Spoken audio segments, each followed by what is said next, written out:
মুডটা একটু ডিপ্রেসড হয় তখন একটু স্পেস চায়।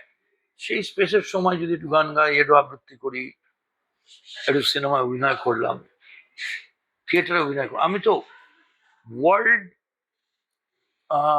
চাইল্ড ফেস্টিভ্যালে 19টা দেশ এসেছিল, তাতে আমি অভিনয় করেছিলাম। শর্মিলা ঠাকুর জুরি ছিল লন্ডনে, সল্ট লেকে, ইজেফসিসিতে।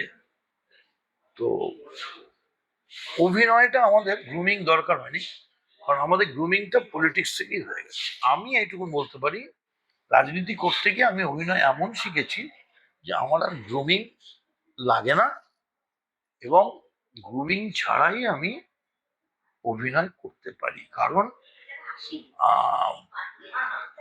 রাজনীতিটা অনেক বড়, ছোট পর্দা নয়, বড় পর্দা। কাশ্মীর থেকে কন্যাকুমারী।